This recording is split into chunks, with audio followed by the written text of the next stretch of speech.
In this course, I'd like to show you some of what I've found useful in playing the alto saxophone. The saxophone is probably the most versatile of any acoustic instrument. You may want to play it like this. Or you may want to play it like this.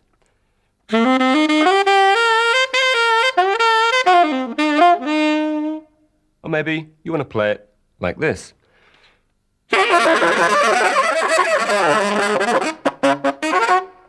Or you could want to play it like this.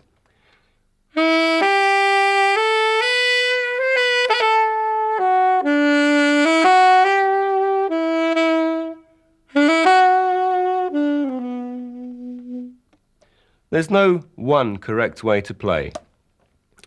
If I say to you something like, this is the proper way to play, what I really mean to say is, this is the way I've found useful for me and the way that I play. Most of my playing has been in the fields of rock and roll, blues and pop music, but I always try to be versatile, learn bits of other styles like jazz, classical music, calypso, country and western, put it all together, come up with what's probably most important of all, your own style. Let the instrument become your voice.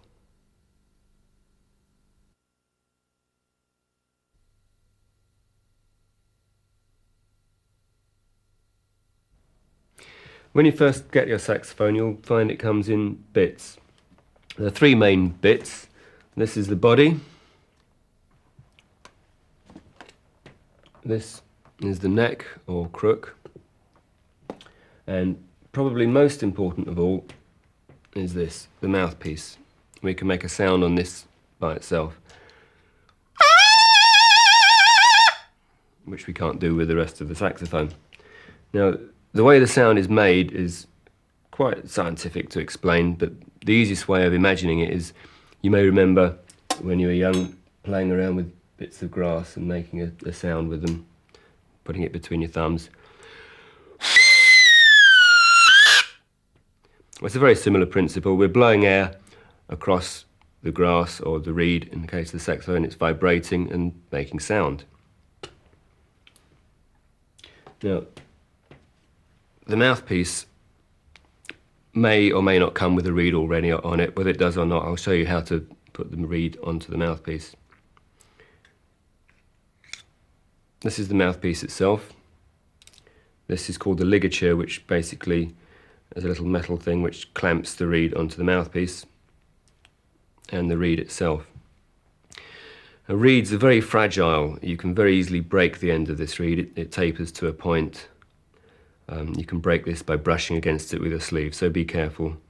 You'll see the reed has a flat side and a curved side. The mouthpiece has a flat bit there, which is called the table. The reed goes against this, up onto it, with the curved part of the reed corresponding to this curved part at the top of the mouthpiece. Now, if you line it up so the reed is central on the table of the mouthpiece, the tip of the reed, when looked at it straight on like that, should come exactly to the tip of the mouthpiece. Now, very carefully put the ligature over the top like that and tighten the screws. Now, don't tighten them too tight or you will distort the reed. Just tight enough so that the reed won't move. Some ligatures, the screws are on the other side. It doesn't really matter, it doesn't make any difference. There are various different mechanisms. Some have a screw, one single screw coming down from the top. They all do the same thing. Right, the next thing to do is to put the mouthpiece onto the neck. There's a piece of cork here on the neck and the mouthpiece fits on there. Now, this should be quite a tight fit because it has to be airtight. If it's too hard to push on, you can use cork grease, which you can buy. It comes in a little lipstick shaped thing like this. Let's put a bit on the cork there, and that'll make it easier for the mouthpiece to push on. Now, for now, we needn't worry exactly where it goes. The position of the mouthpiece will eventually determine whether the saxophone is in tune or not. But obviously until we've played a note, we don't know where the tuning position is. So for now, just push it on until you can feel a bit of resistance, but without having to push too hard. Next, we put the neck here into the top end of the body.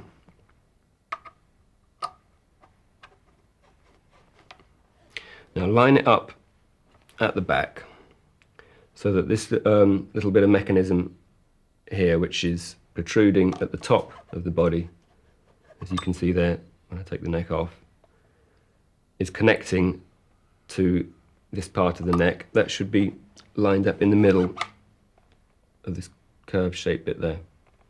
When that's there, tighten the screw. Once again, you don't have to tighten it too tight, or you could damage the instrument. And there we have the assembled saxophone. One other very important part of the saxophone is the strap, or sometimes known as the sling, because this is supporting the saxophone. Especially in the case of the alto. If you've got a soprano, it'll probably be a straight soprano and it doesn't need a strap, but the alto does. There, put the strap on the saxophone, and then we're now ready to think about how to hold it.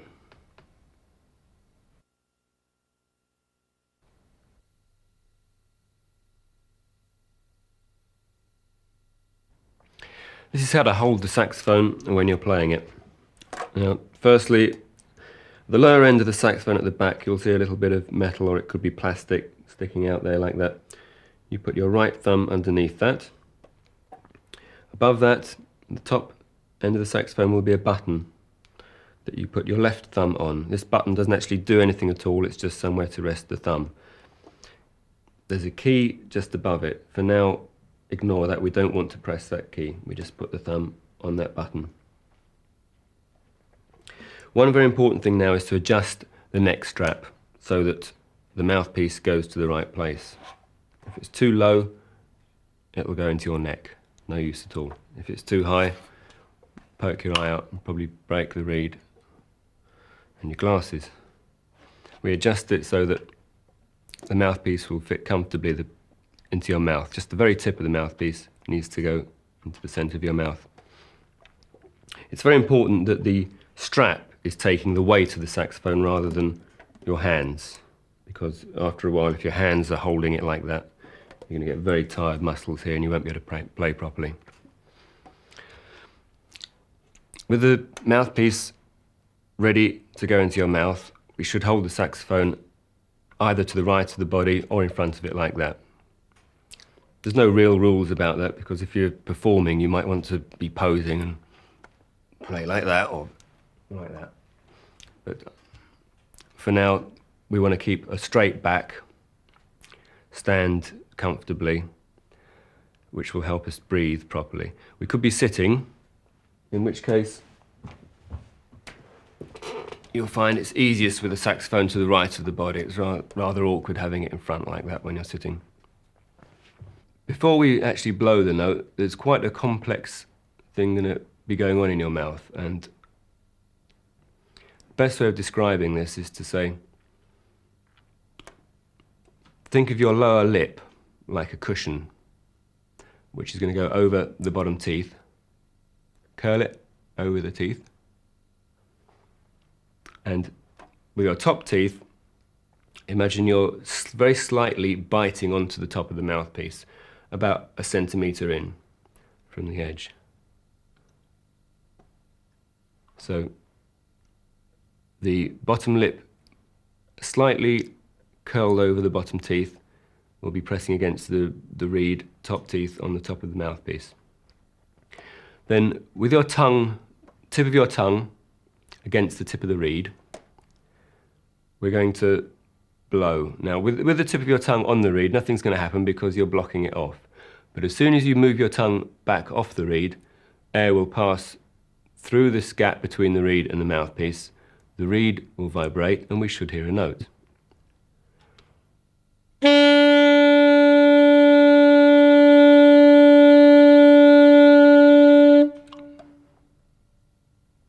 When you want to finish playing the note, don't just take the mouthpiece out of your mouth. It might have looked like that's what I did, but in fact, I put my tongue back onto the edge of the reed, which stops the sound.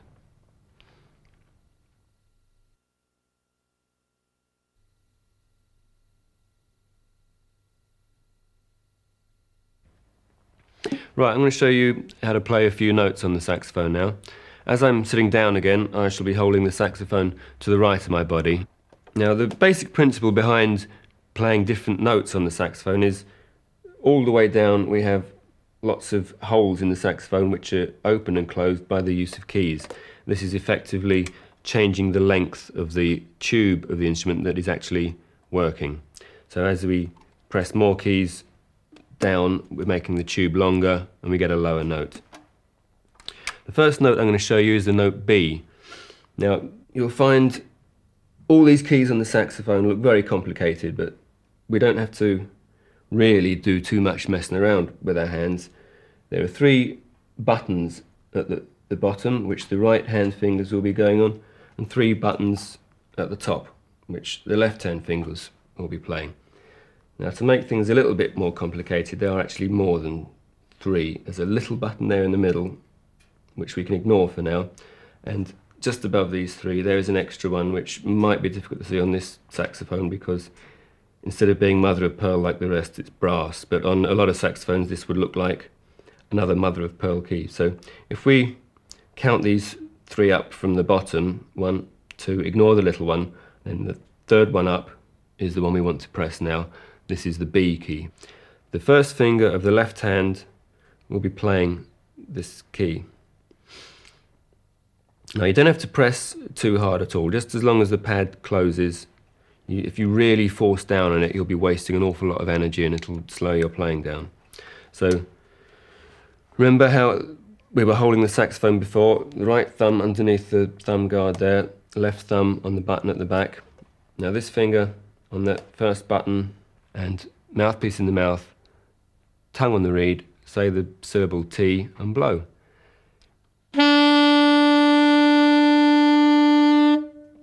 Now, I just like to remind you about what we were doing with the mouth. Top teeth were on the top of the mouthpiece, and the lip was cushioning the bottom teeth, but actually applying a little bit of pressure there. Now, if you weren't able to get a note then, there could be several reasons.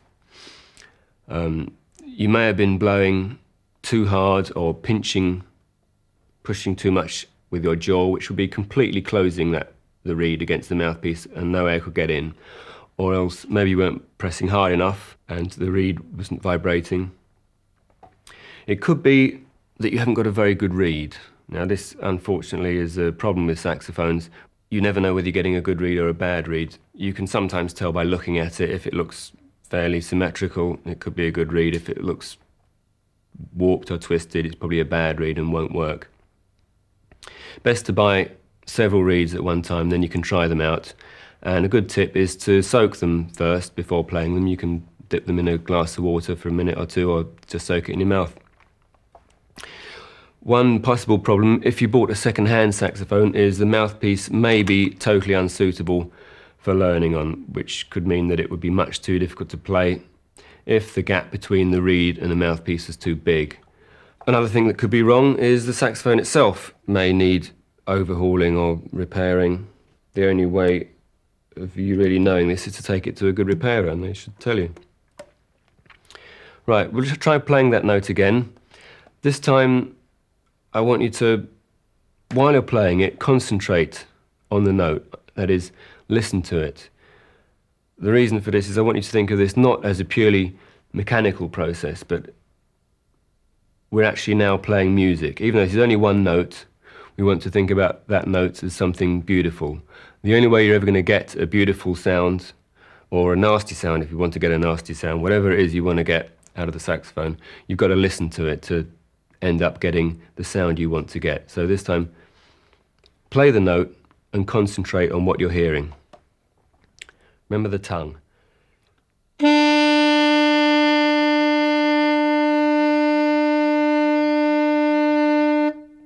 Now, the best way of practicing your tone is to just play long notes, which is what we just did. And to me, this is always the most important part of any practice. If I don't get much time to practice, then at least I'll practice some long notes, because I think this is so important, I can't say it enough. The sound of the saxophone, to me, is the most important part of it. Anyway, there's your note B. We'll go on to playing a few more notes now. The next note, as we'll go down the instrument, is the note A. Now, to play the A, keeping the first finger on the B key, ignore the little button for now, and the next one down, we put the second finger of the left hand on there. Once again, don't press too hard, there's no need to. And this is the note A.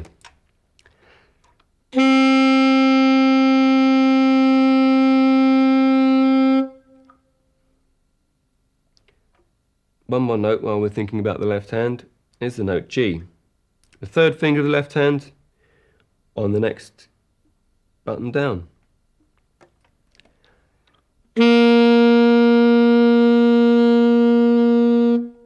There we have the first three notes of the saxophone that I'm going to teach you: B, A, and G.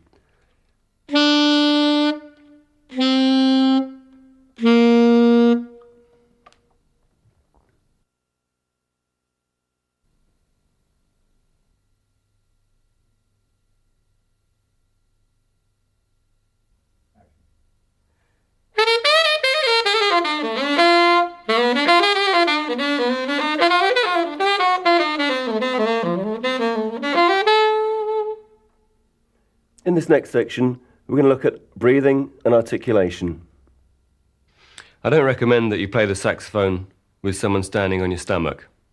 What I want to show you in this lesson is the importance, though, of the stomach muscles to breathing. Now, normally when we breathe, we don't think about it at all. It's something that comes naturally. But most people don't breathe using the lower part of their lungs or the diaphragm. Now, the diaphragm is the part of your body between the lungs and the abdomen, and it's controlled by the muscles surrounding it. You can feel these muscles in our stomach. The reason we want to breathe like this is because playing a woodwind instrument, we don't necessarily need a lot of air. What we need is to be able to control it, and this way of breathing gives us a lot of control. Now, a good way of thinking of this, instead of thinking you're breathing into your lungs, think that you're breathing into your stomach. Now, here's an exercise you can do to practice diaphragm breathing. Place your hands on your stomach, fingers together. Now, what we're going to do, as we breathe in, our stomach will be moving out. You can try and tense the muscles, if you like, to force the stomach out. As the stomach moves out and you breathe in, your fingers will separate. As you breathe out, your stomach will go in and your fingers will go together. Again. As you breathe in, stomach goes out, fingers separate. Breathe out, stomach goes in, fingers together. This is something you can practice whenever you like, whenever you have 5 minutes break, coffee break, go off and practice diaphragm breathing. We're now going to look at tonguing, which I mentioned when we were producing the first note on the saxophone. Tonguing is very important. If you've ever heard a horn section that playing really tightly, that's because all the players are using their tongues at the same time together in a very precise way. Tonguing is also important because it allows you to start the note with a good strong sound instead of it just coming in weakly. If we start the note with our tongue, it means the gap between the reed and the mouthpiece is blocked off. We can build pressure up in our lungs using the diaphragm, take the tongue off the reed, and immediately the note starts nice and strong. It's like opening a tap hard.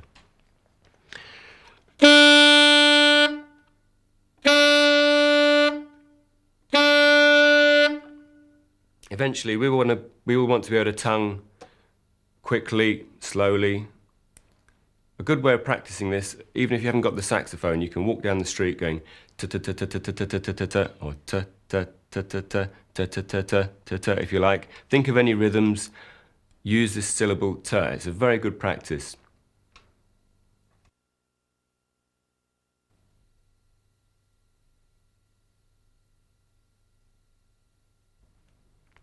In this next exercise, we're going to combine breathing, articulation, and rhythm. I want you to tap your foot and at the same time mentally count 1, 2, 3, 4, 1, 2, 3, 4, and so on. We're going to play the note B on the count of 1. While still counting, we hold this note for 4 counts and stop on the next count of 1. We're still counting, but during the next counts, we don't play at all. If you want to breathe, that's the time to breathe. If you don't need to breathe, you don't need to. Remember your tonguing and diaphragm at the same time. Try and keep your foot tapping regularly. If you want, you can use a metronome or a drum machine. Here we go.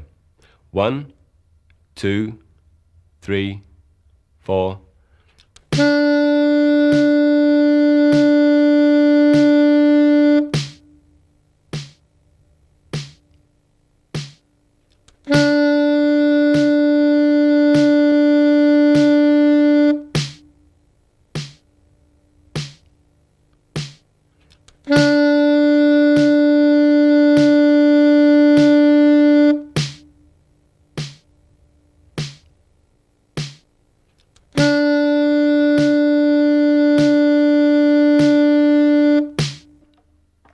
In musical terms, each of these counts, 1, 2, 3, 4, etc., is called a beat. Beats are grouped into bars. In this case, there were 4 beats in each bar. Remember, we went 1, 2, 3, 4, and then started again. So we call this 4/4. The notes we played, we call a whole note, or a semi-breve. We're now going to do notes half the length. We call these half notes, or minims. There are 2 minims to each bar of 4/4. Each note lasts 2 beats. So what we're going to do, we're mentally counting 1, 2, 3, 4, 1, 2, etc. But this time we start the first note on 1 as before.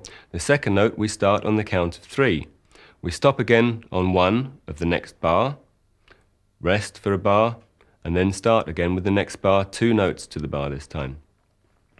In musical notation it looks like this. 1, 2, 3, 4.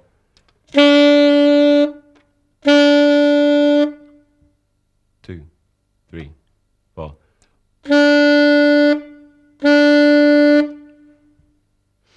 Breathe if you need to.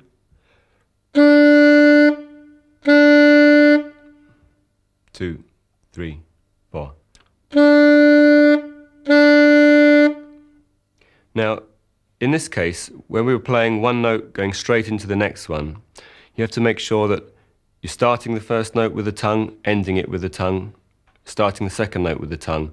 Now those 2 actions of ending the first note and starting the second note should actually be one. The tongue flicks onto the reed and off again. Remember ta-ta-ta-ta-ta-ta-ta-ta, which we've been practicing walking down the street or during the coffee break. This is our next note. It's half long again, and it's called a quarter note or a crotchet. This time we're going to play 2 bars of notes and then rest. In written music it looks like this. 1, 2, 3, 4.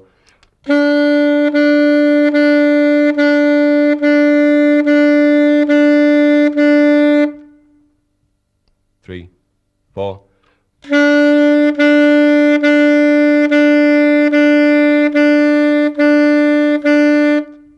Breathe if you need to.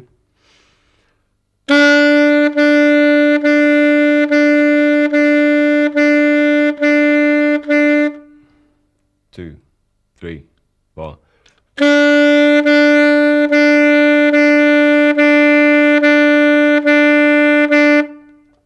Right, this time we're going to play notes half as long again.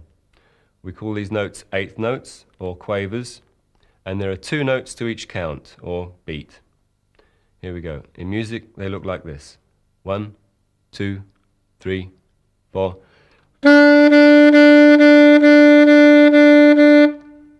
2, 3, 4.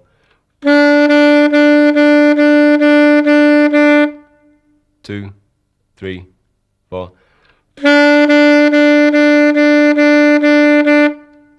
2, 3, 4.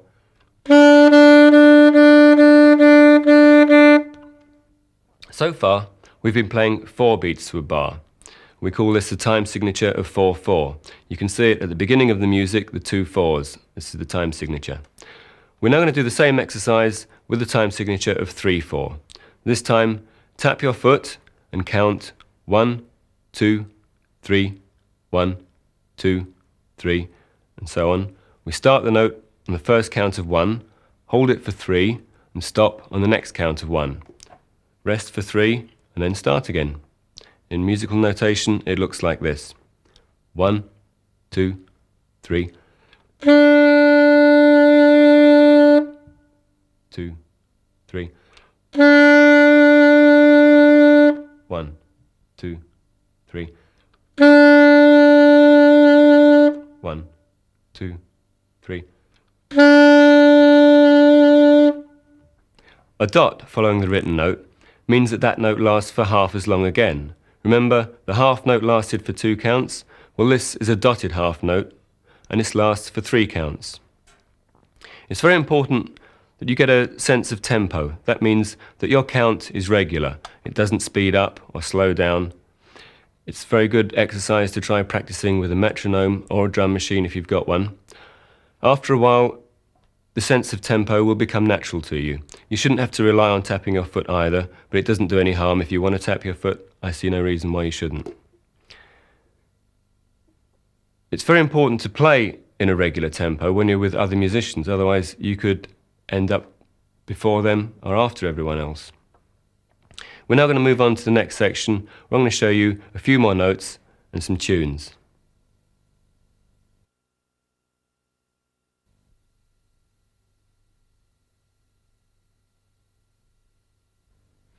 Just before I teach you a couple of new notes and a scale and a few tunes, I want to discuss the aspect of tuning the saxophone.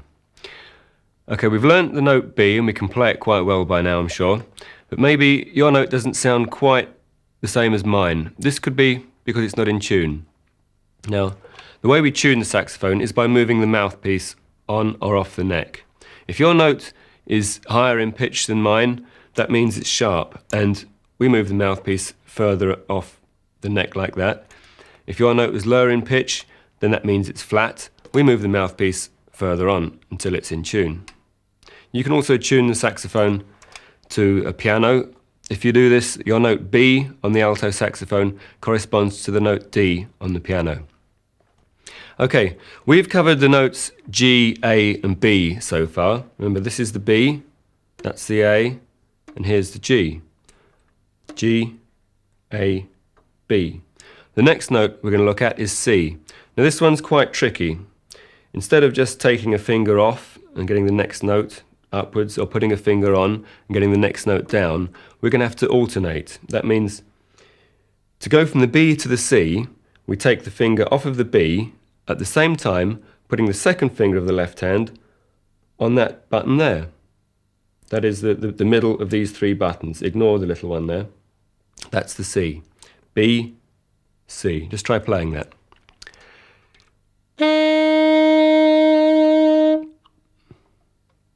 Now, alternating between B and C, like I said, is quite a tricky move, so practice going from one note to the other one.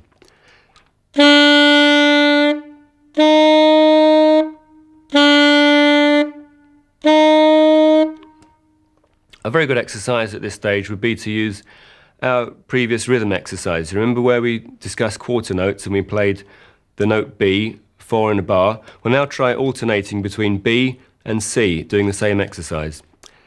1, 2, 3, 4. Okay, we're now going to look at the next note, which is the note D. This is possibly even trickier than the C because we're going to start using both hands, and this is the lowest note of the upper register. Up to now we've been using the lower register of the saxophone. Now we're going to use the octave key. To play this note, we'll need all the fingers of the left hand that we've used so far. That's the same fingering as the G. And in addition to this, we're going to use 3 fingers of the right hand. This is the first, second and third finger, which go on these 3 buttons down here at the bottom end of the saxophone. 1, 2, 3. So with those 3 fingers of the right hand, 3 fingers of the left hand, this is D. Not quite as simple as that. We have to add the octave key, which is this little mechanism just above the thumb rest. So with that pressed down, we're now ready to play the note D. Here it is. Now, it's quite tricky to go from the note C to the note D because we're changing from just 1 finger down of the left hand to 3 fingers of the left and 3 fingers of the right. And that's just one small step in music, C to D. So we're going to have to practice that move quite a lot just on its own. For now, play a C. Don't bother about counting or playing quarter notes for now. Just play the note C, then play the note D for as long as you like, back to the note C. We're just going to try alternating. Don't worry about timing, but listen to the notes, listen to the sound of the notes.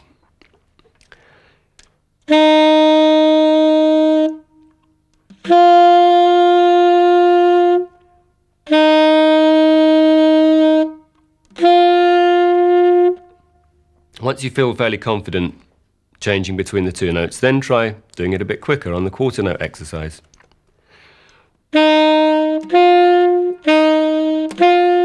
1, 2, 3, 4.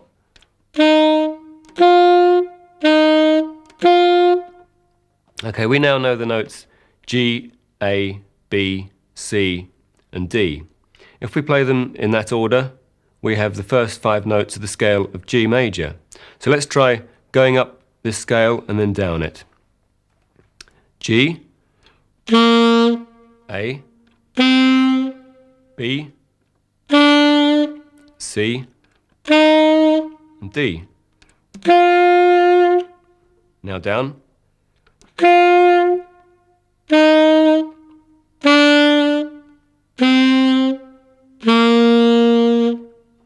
Now a little tip here. I want to talk about what you do with your fingers when you take them off a note. Now it's very tempting to say, for instance, when you're going from the G to the A, you're taking the G finger off, and you're going from the A to the B, you're taking the B finger off. It can be very tempting to take those off a long way.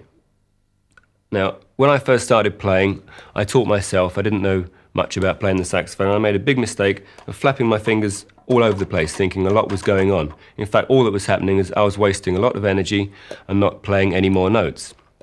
I got over this by gluing my fingers to the saxophone, which is quite a drastic remedy, which you won't have to do if you start from the very beginning with the good habit of just lifting your fingers as far as it needs to be. It can still be touching the button as they come off.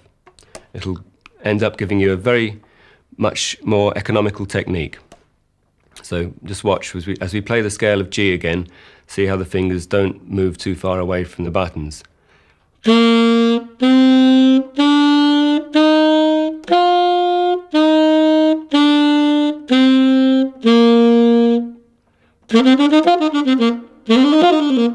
Now, I don't expect you to play that fast. I just wanted to show you that you can play fast without a lot seeming to go on. This is a very economical way of playing and just shows you don't have to flap your fingers around all over the place.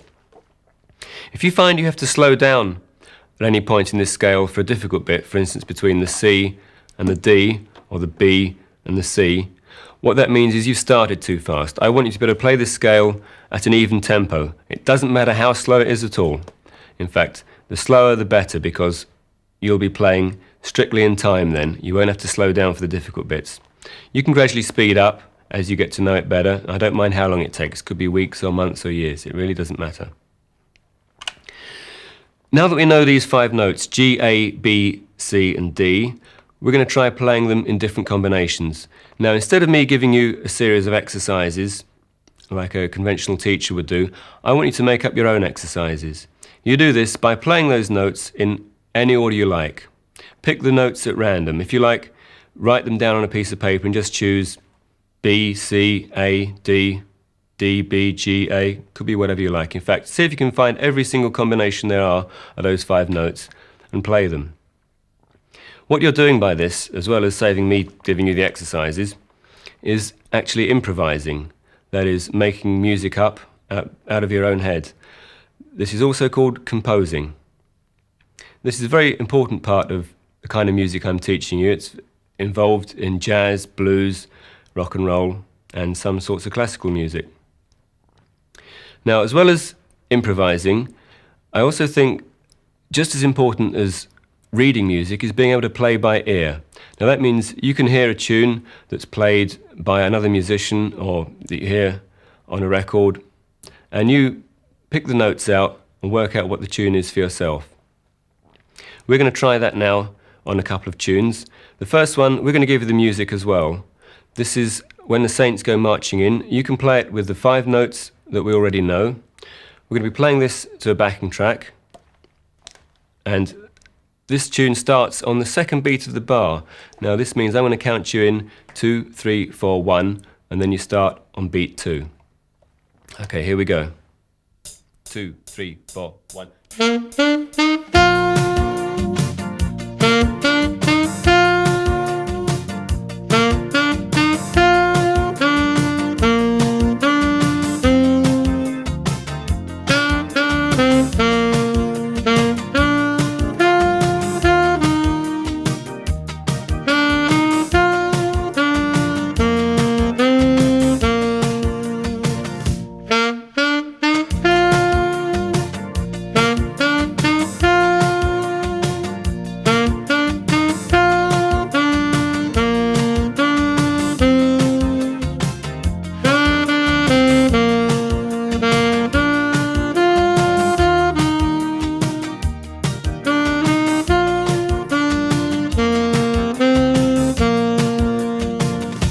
Okay, that was the Saints. Now, music should be fun, and we're beginning to have a bit of fun now playing a few tunes. You're also learning some very important things like reading music, improvising, articulation and breathing. I want to get a good balance between doing what I consider to be correct technique and just having fun. This is what music's all about. Now, there are some more tunes I'm sure you can find for yourself that you can work out by ear to play with these 5 notes that we now know, G, A, B, C and D. One of them is Jingle Bells. I'm sure you all know this tune. It starts on the note B, so why not try working it out for yourself? If you want, there's a backing track for Jingle Bells that you'll find at the end of this video. Have fun.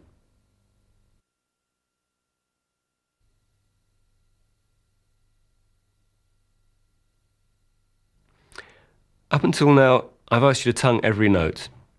Now, when you're playing 2 notes together, with no rests in between, we can play these in a style called legato. The first note is tongued as usual. Remember, tongue on the reed, then release it, play the note. But instead of tonguing the second or third note following that, just change your fingering while you're still blowing. In written music, this is indicated by a curved line called a slur. When we play like this, we refer to it as slurring the notes. I'm now going to slur between the notes B and C. Remember, tongue the first note, but not the ones after that.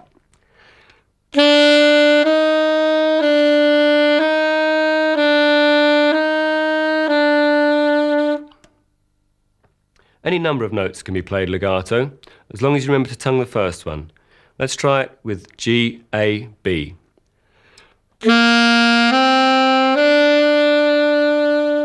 B, C and D.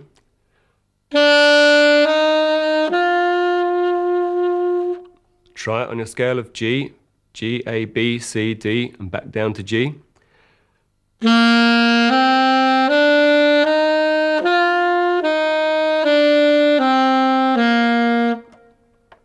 You'll probably find between the C and the D is particularly difficult legato. This is because we're changing from one register to the other. You've got to put all these fingers on.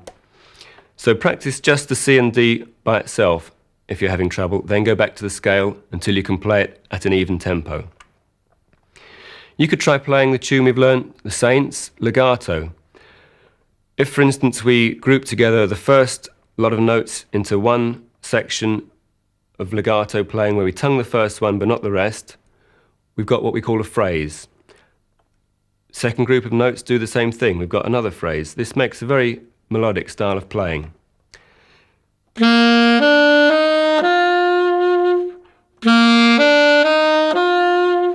Instead of what we had previously was.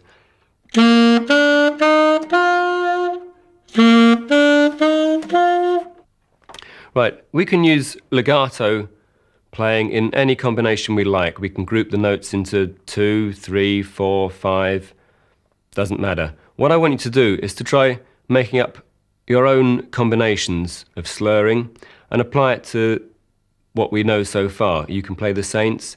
Think about dividing it into different phrase lengths. You could play the whole thing maybe in one phrase. Or you could divide it into play 3 notes, tongue 1, 2 notes, tongue 2. Try different things out. Also, apply this to everything I've told you so far, and all the exercises I give you in the future, whether I ask you to play them tongued or legato, try playing them different ways and with different combinations of phrasing. This is all to do with what I said before about teaching yourself. Okay, have fun with it.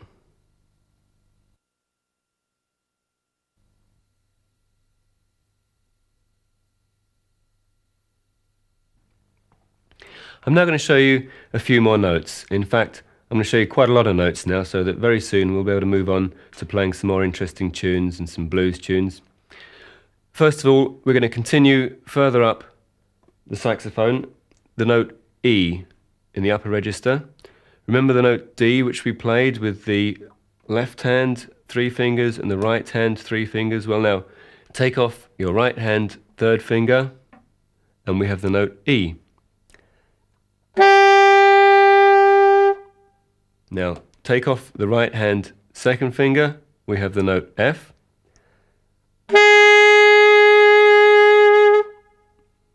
Take off the right hand 1st finger and we have G, which is the same as the lower octave G we learnt, but of course we've still got the octave mechanism down. This is the G in the upper register. So we've just learnt E, F and G.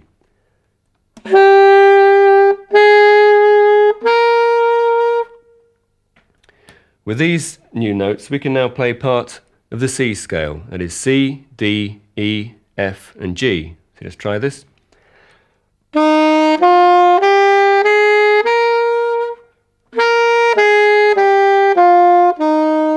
Now try it legato.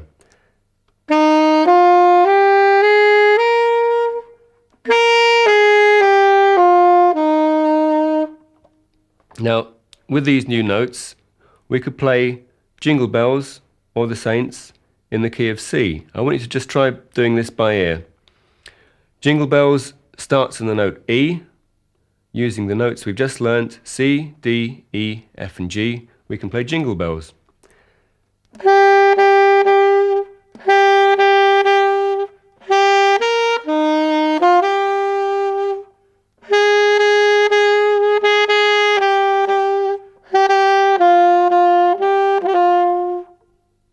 I'm sure you can make up the rest yourself. Or the Saints, we would start on the notes C, E, F and G.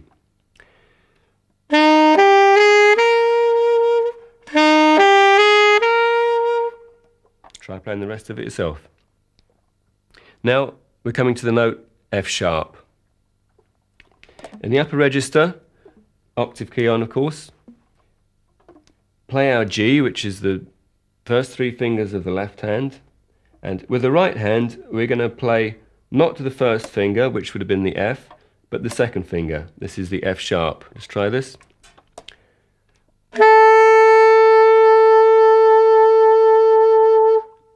Now with this note and the others we just learnt, we're ready to play the entire G major scale.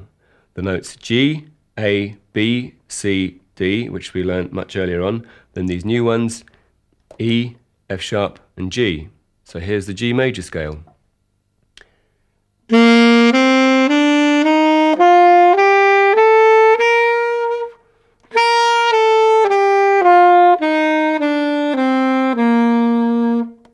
Try practicing that, as I mentioned in the last lesson, legato. Try it with different combinations, group 3 notes with a slur and tongue the 4th one, so on and so on. Now, note on the musical stave there was a key signature there. The sharp sign means that when you come to a note on that line, it's an F sharp. This saves us writing the sharp sign every time we come to an F sharp. We're now going to try the note A in the upper register. This is very easy for you. You already know A in the lower register. All we do is add the octave key. Another way of practicing the G major scale, now that we know this extra A note, is to add that at the top and then come down.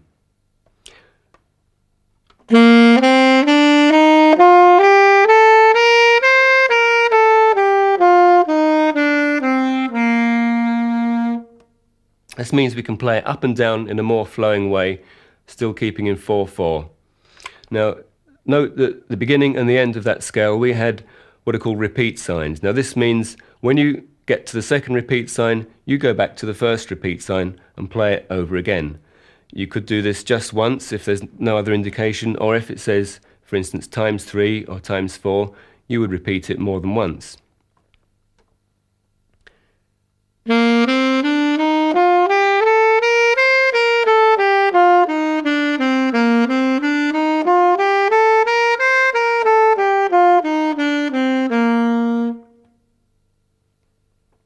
Now, try teaching yourself the notes B and C in the upper register, because you know them in the lower register. All you do is add the octave key. In the lower register, try the notes F sharp, F, E, and D. Right, just to recap, I want you to play all the notes we've learnt in the lower register, but then add the one an octave higher. It sounds like this. That was G. A. That was B. That was C. Now the lower ones, G, going down to F sharp, to F, to E, and D. Now getting quite low with that D, and it gets rather tricky to play the low notes on the saxophone, especially quietly. So that's a very good exercise to keep trying. Try and play the low notes quietly. G, A, B, C upwards, and then G, F sharp, F, E, and D downwards. Okay, now we know quite a lot of notes, so very soon we'll be getting on to some interesting tunes.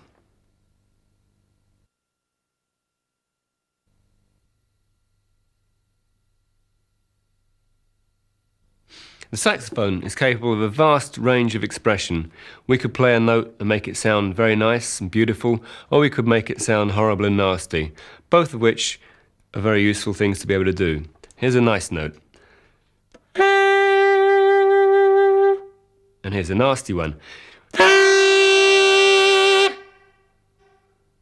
Now both of those can be very useful ways of playing. We can express a wide range of emotions. What I'm going to do now is develop the long note exercise, which, as I told you before, I consider to be the most important exercise we're going to use. This is to make our playing more expressive. We'll start on a note that's in the middle of the range of the saxophone. B is a good note to start on, but I want you to play this on every note that you know. For now, I'm just going to concentrate on the B. You can go away and practice it on all the others. First of all, we're going to play the note B and concentrate on it being even. I want you to imagine the note like a straight line. Listen for tuning. Try and listen to see whether the note's going up or down in pitch. See if it sounds a bit lumpy, it's got hiccups in it or something. Anyway, here we go, the straight note.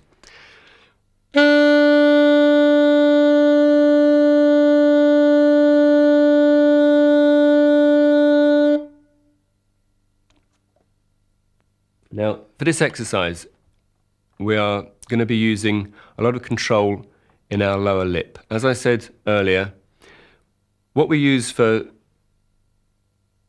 pressure on the reed is not our jaw, but it's the muscles that are supporting the lower lip. There's an exercise you can use to develop this lip, which you can do anywhere, whether you've got the saxophone or not. You can try this exercise walking down the street, in a restaurant, in a bar, whatever you like. You may even make some new friends doing it. What I want you to do is whistle and then smile and alternate this.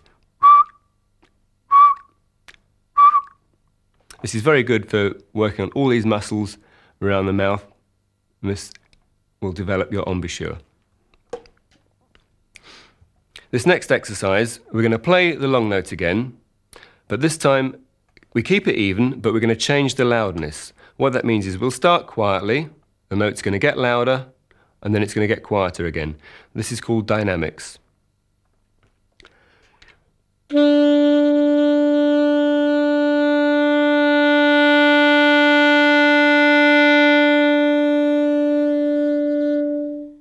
Again, listen to the note, make sure it doesn't go up or down in pitch. Try and make sure it's even, but concentrate on the sound. Try and make it sound as pleasant as you want it to sound.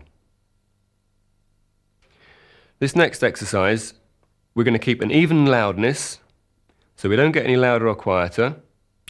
Keep the note straight, but what we're going to do is relax the lower lip while we're playing it. This will make the note go flat. Yes, I'm asking you to play out of tune.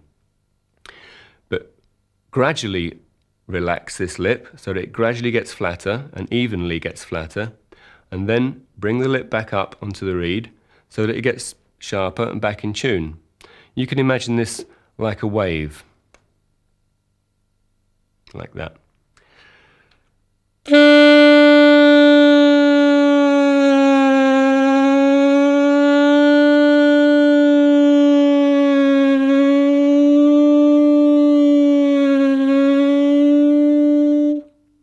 That's quite a difficult exercise, and it gets harder as you get lower down.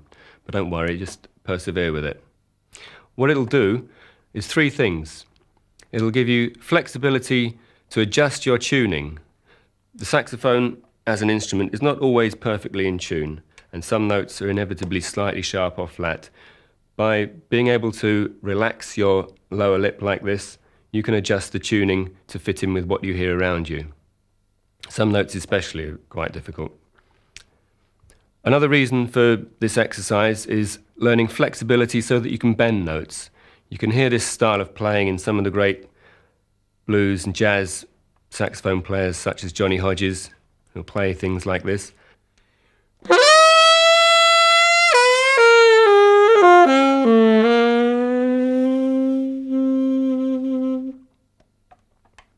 Now, the other reason for this exercise is vibrato. This is where the note wobbles slightly, for instance.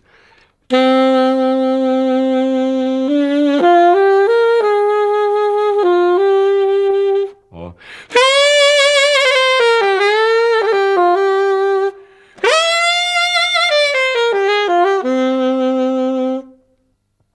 this can be a very expressive way of playing, and there are different kinds of vibrato. If you listen to different saxophone players, such as Coleman Hawkins on tenor or David Sanborn on the alto, you'll hear two very different types of vibrato. Some people think it's easy to do vibrato. What they're actually doing is the wrong sort. Now, it's very difficult to say what's right and wrong in saxophone technique, but what is easy is to do a kind of vibration in your throat, and it sounds like this, which sounds very corny, and it's what a lot of players do when they start off and think they can play vibrato. It's completely uncontrolled. What we need to do is to be able to control this vibrato. The way we do this is by that very slow bending exercise where we think of the note like a wave. What we're doing is a very, very slowed down vibrato. Think of it like this wave, very, very slow.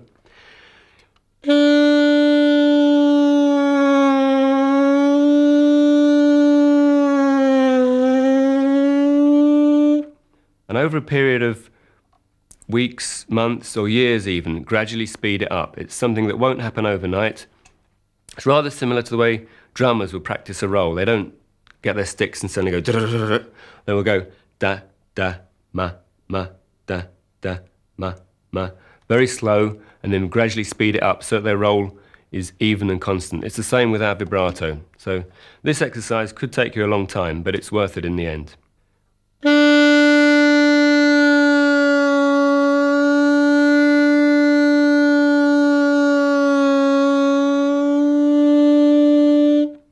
Now, we're going to try a tune where we can bend some notes in it.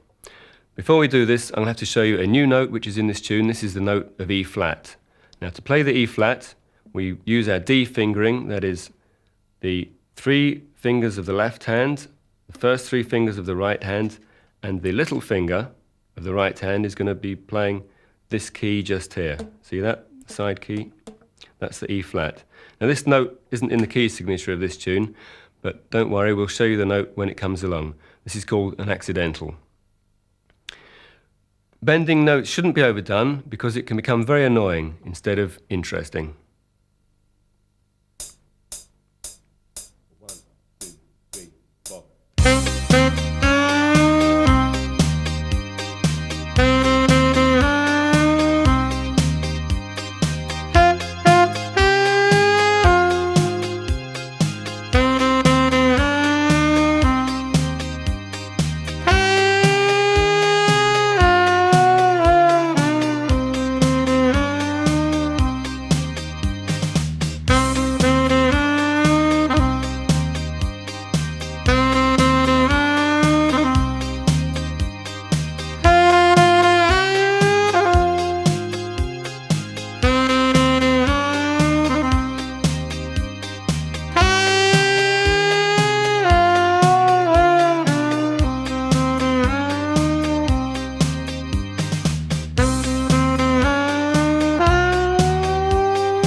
In this lesson, we're going to learn a few more notes, a little bit of theory, some scales, and some arpeggios.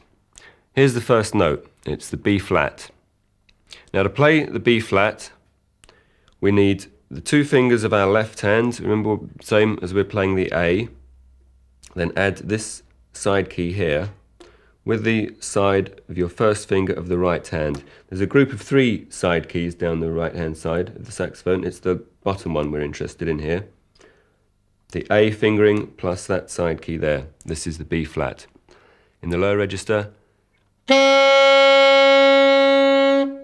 the upper register. Now B flat is an interesting note because there are 2 alternative fingerings, which I'll show you. You won't need them all at first, but I'll show you them now.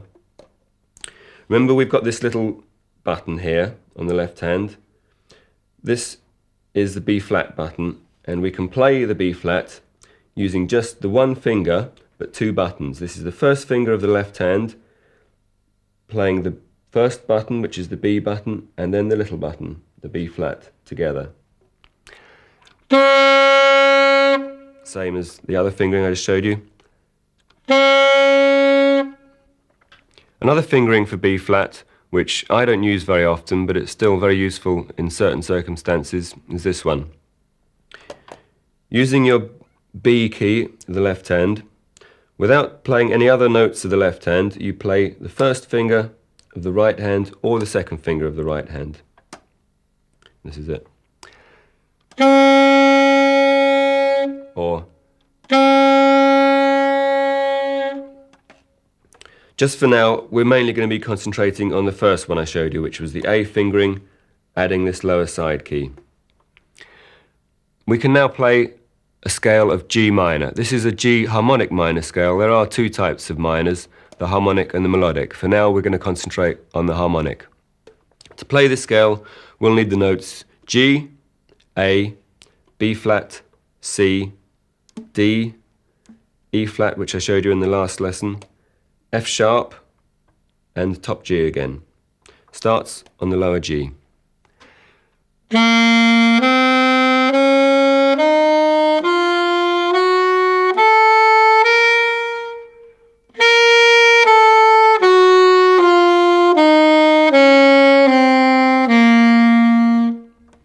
Now don't try and play that scale as fast as I played it just then to begin with. Play it in your own pace, nice and slowly and evenly. Try playing it as well, tonguing, legato, any combinations of those. Did you notice the key signature then? We had 2 flats, the B flat and the E flat. What this means is that every time there's a note B or E on the music, they're played flattened as a B flat or an E flat, unless marked otherwise with what we call an accidental. An accidental is a sign that can apply to any note. In this case, we had one on the note F. what we had was an accidental sharpening the F. It could have been on any note, could be flattening a note if it's natural, or sharpening a note if it's a natural, could be making a sharp or a flat natural. It can apply to any note you want. I'm going to now show you the note G sharp. For this, we need the G fingering. We add the little finger of the left hand onto this key here. Can you see that? G, G sharp.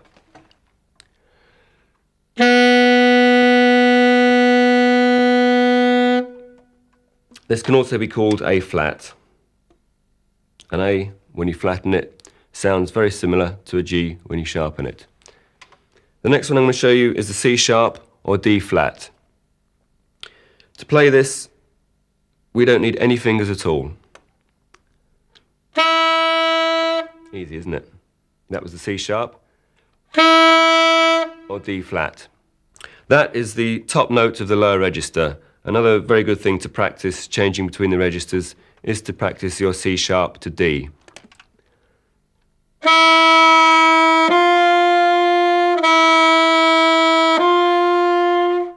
Now that we know these new notes, there are several more scales we can play. We've already covered the scale of G, so I'm going to show you some more ones which are F and A. Scale of F has one flat in it, that's a B flat. So the notes are F, G, A, B flat, C, D, E, and F again.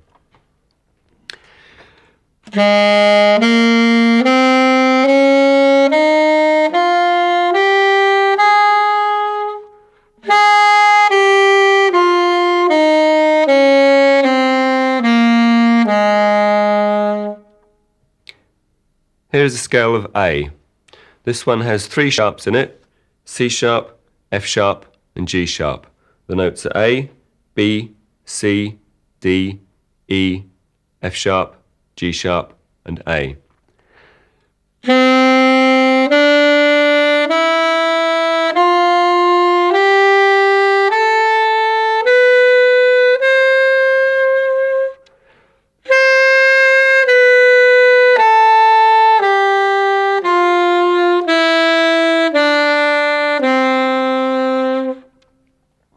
The scale of C, I've already shown you half of it. That was the C, D, E, F, G.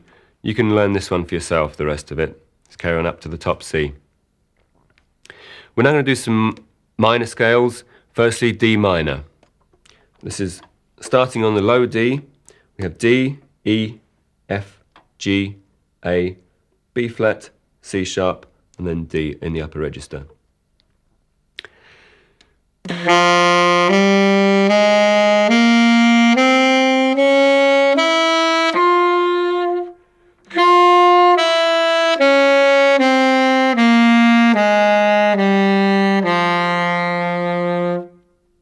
The scale of A minor has A, B, C, D, E, F, G sharp, and A. There are no sharps or flats in the key signature, but there is a G sharp, which is shown by what we call an accidental when you come to it.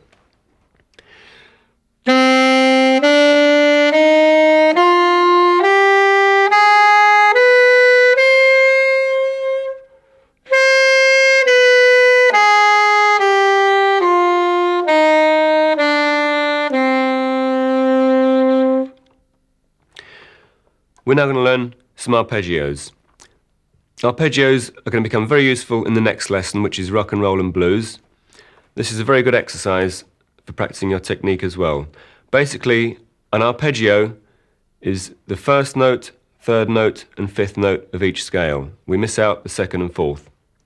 For instance, in the key of G, we'd play the G, which is the first note, miss out the A, which is the second note, and play the B, which is the third note. Miss out the C, the fourth note, and play the D. So it goes like this. That's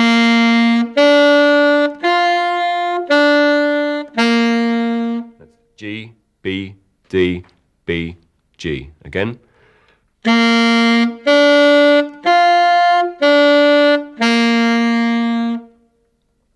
An arpeggio on F major would be F, miss out the G, play the A, miss out the B flat, and play the C. So that's F, A, C, and back down again, A and F.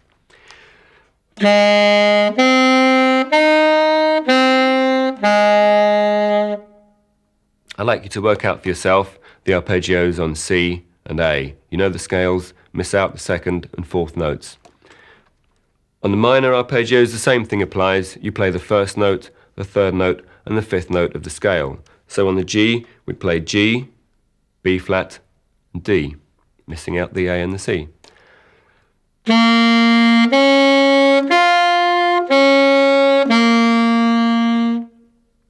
You can work out for yourself the minor arpeggios on D minor and A minor now that you know the scales. One more scale I'm going to teach you is totally different to the majors and minors. This is called the chromatic scale. This scale uses every note available to us in Western music, all the sharps and flats, every note there is.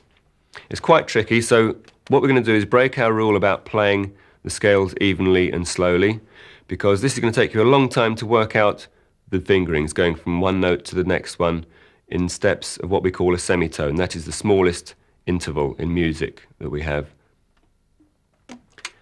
The first semitone is between G to G sharp or A flat, to A sharp or B flat, to B, to C sharp or D flat, to D sharp or E flat, E, F sharp or G flat, and then G.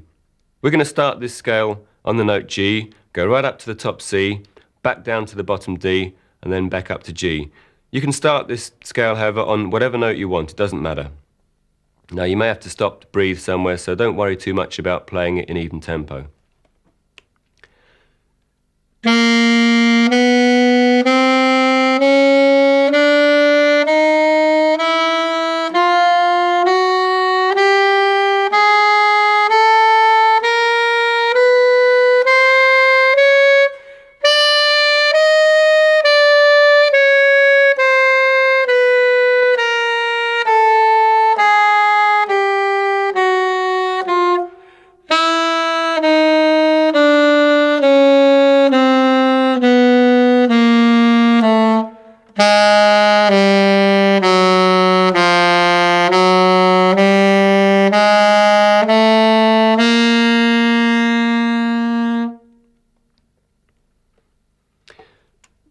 Now that we've learnt all those scales and arpeggios, which I'm sure is going to take quite a long time to get used to, we're going to next look at some blues and rock and roll tunes.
The blues is something that can't be taught. However, you can probably learn it. If you listen to some of the great rhythm and blues and rock and roll players, such as Earl Bostic, who plays alto, Lee Allen, King Curtis, great tenor players, some of these players can say as much with one note as a lot of flash technical players say with 1,000. Now the important thing here is tone and flexibility. Remember, the long note exercise we had where we drop the pitch gradually and then bring it back up like a wave? Let's try that again.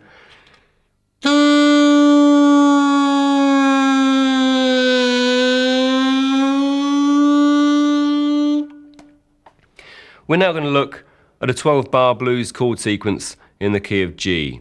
Now this is a very useful thing to look at because we'll get an idea of how we improvise on a chord sequence.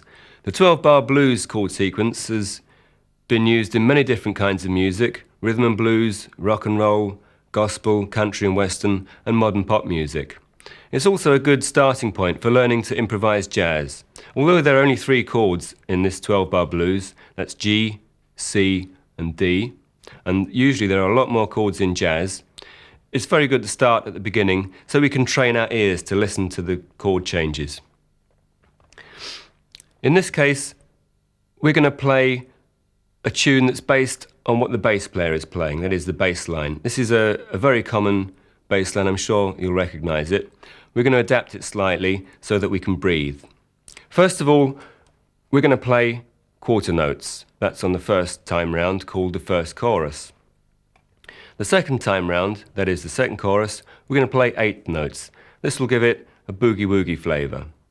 The third time, I'm not going to play. You can play it for yourself, either the quarter notes or the 8th notes. Now, before we get on to this, remember the arpeggios we learnt in the last lesson? G,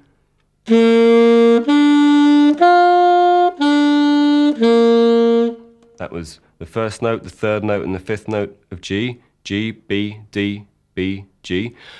We're going to develop that a bit for the first chord and just add the 6th note and the 7th note of the G scale, which would normally be F sharp, except because this is the blues, we can take a few liberties and we're going to make that an F natural. This is called a blues note because we've flattened the note instead of playing the note that's normally in the major scale. So this is the first bit.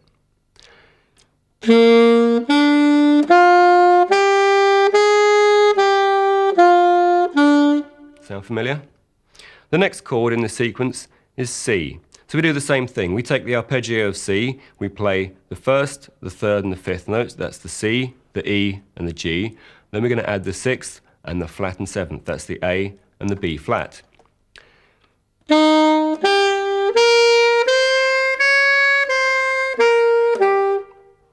The third chord in this is the D chord, where we're going to use the D arpeggio, which I didn't show you, but you can work it out for yourself.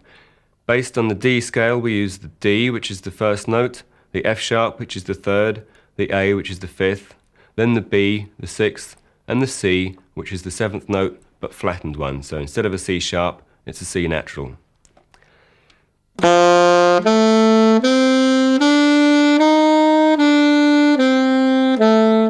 So we'll use those 3 patterns for the first chorus. Second chorus, we're going to play 8th notes, which means they'll sound like this.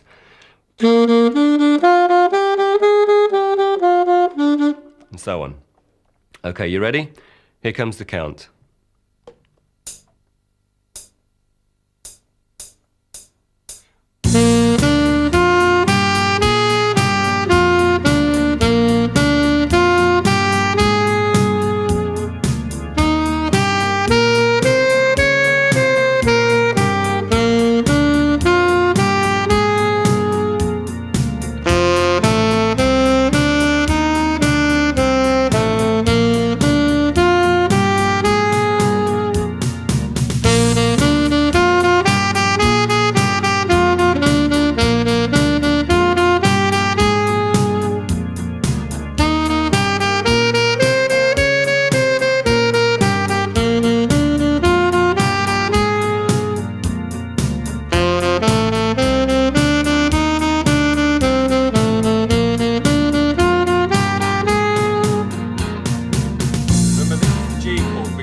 The 1 chord because it's based on the first note of the scale. The next chord is the C chord. Here it is, we call it the 4 chord. It's based on C, the 4th note of the G scale. The next chord is D. Here it comes now. We call this the 5 chord. It's based on the 5th note of the scale of G.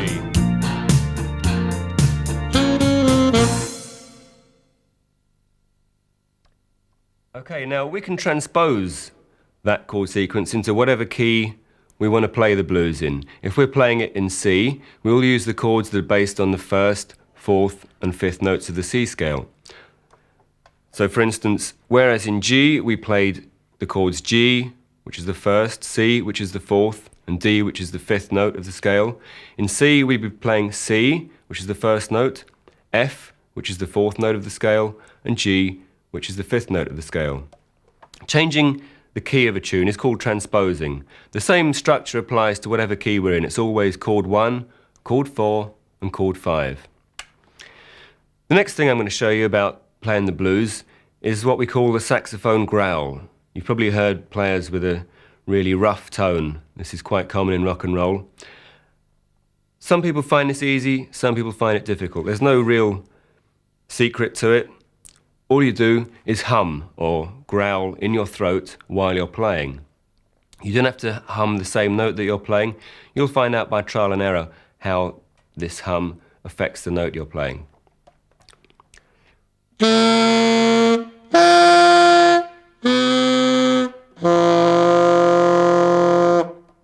What I was doing in my throat then would sound something like this. Pretty horrible, isn't it? But don't worry, no one's going to hear it. They're not going to turn around and think what a nerd you are, because you're playing the saxophone at the same time, and that's much louder. Plus, if there's a band playing, which there usually is, that'll be a lot louder as well. The saxophone growl then sounds a bit like this.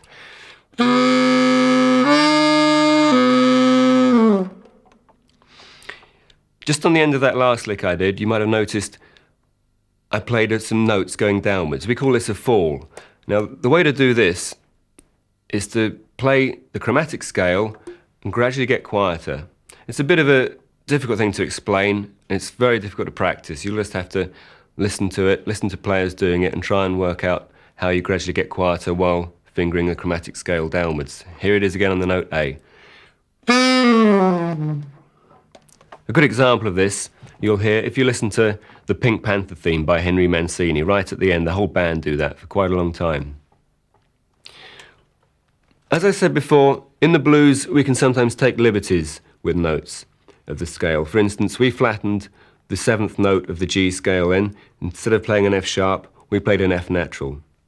In the blues, we often flatten some of the notes, either the third, the fifth, or the seventh.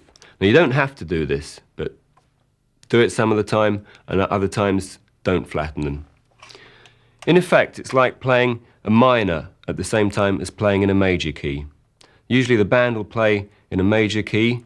You'll be playing notes that apply to both major and minor. Gives it a kind of ambiguous feel, but it is basically in G major. There are other kinds of blues which are all in a minor, in which case the band will be playing in the minor and you're playing in the minor as well. It won't work the other way around, where the band plays in the minor and you can play in a major. It sounds horrible. The next tune we're going to do is going to be using quite a lot of blues notes, the flattened notes. This is in the key of G again. We'll be using the flattened third. So instead of B, we're playing B flat.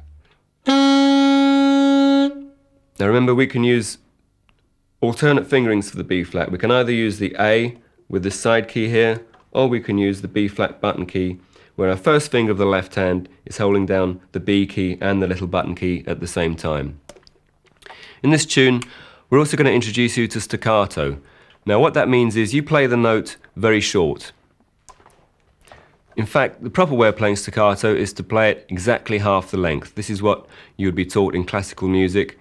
In this case, we don't have to be quite so precise. Staccato is indicated in written music by a dot above or below the note, not to be confused with a dot after the note, which means you play the note half as long again. Pay special attention to this tune, dynamics. Remember, getting louder and getting quieter, that's what we're going to do in one part of this tune. And watch out, there are some accidentals in it, because that shows you that there are notes which aren't in the key signature. These are the blues notes. Okay, here comes the count. 1, 2, 3.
Okay, I think you can work out for yourself which is the best of the B-flat fingerings to use in which part of that tune.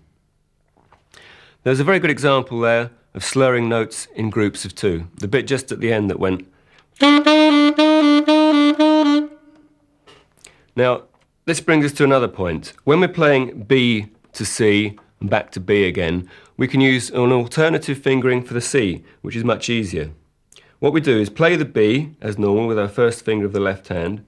Now the fingering for the C is to just then with the side of your right hand, the side of your right hand finger, to play the second of these group of three side keys, like that. B, C, B. We're now going to play another blues tune. This one has a different feel. It's a sleazy kind of feel, this one. And it's in 12/8 time, which we haven't done yet. We've done 4/4 and we've talked about 3/4. Well, this one's in 12/8. There are 4 beats in the bar still, but this is slightly different because each beat is divided into 3. This is called triple time. We can count it 1, 2, 3, 2, 2, 3, 3, 2, 3, 4, 2, 3. Now we're going to show you the music. This may be getting quite advanced for you now. If you're having trouble reading the music, learn the tune by ear. The tune starts on the 4th beat of the count.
Right, something that is very useful when you're playing the blues is a scale which has evolved called the blues scale. This scale uses a lot of the notes that we use to make up blues licks and riffs. Now, one of the hardest things to do is to play with a guitar player. The reason this is because guitarists like to play in the key of E. For us on the alto saxophone, though, that's the key of C sharp, which is a pretty difficult key. What I'm going to do when I teach you the blues scale is to jump a few lessons and teach you the blues scale in our key of C sharp so that you can play with guitarists who always want to play in the key of E. Now,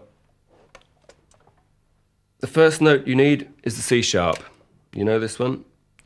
Followed by E, F sharp, G natural, G sharp, B, and C sharp. Sounds like this.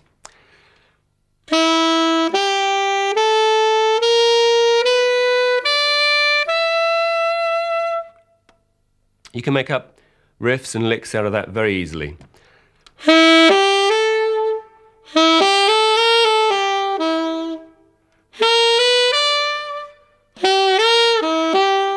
In fact, most combinations of those notes will make quite good sounding blues licks. For the next example, we're going to use the blues scale of C sharp, followed by the blues scale of B. Now, for this one, we need the following notes: B, D, E, F natural, F sharp, A, and B.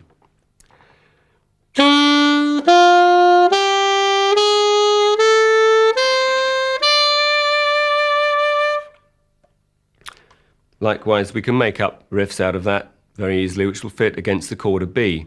Now, what this next tune does is we have 16 bars of C sharp, followed by 16 bars of B, and ending with 16 bars of C sharp. I'm going to play a phrase, then I'm going to leave a gap. In that gap, you can try and repeat the same phrase I played, read the music or play it by ear. Or if you want, in that gap, you can play a phrase which answers the phrase I played. This way we're playing a duet with each other. Okay, here comes the count. 1, 2, 3, 4.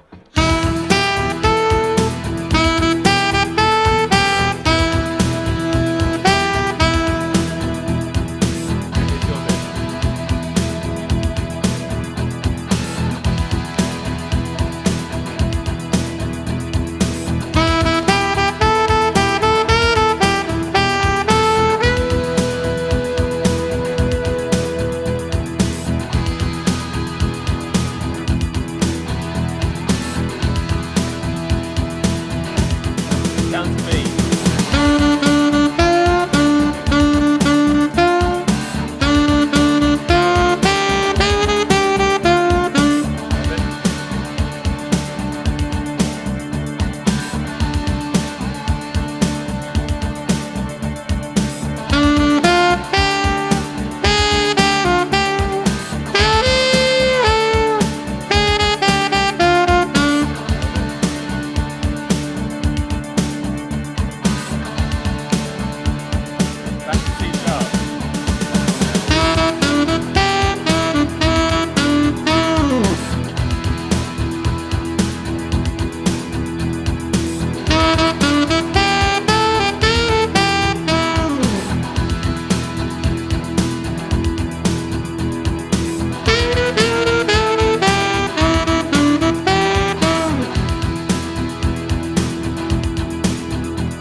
Well, this is the end of our alto saxophone course.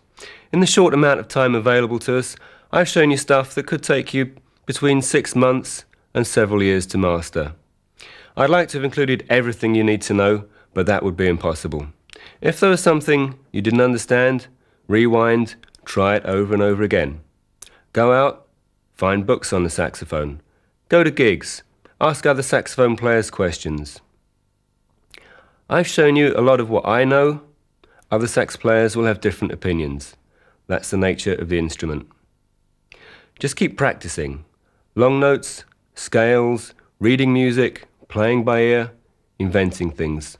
Some of this is hard work, some of it's fun, but you'll find it's worth it. Enjoy yourself.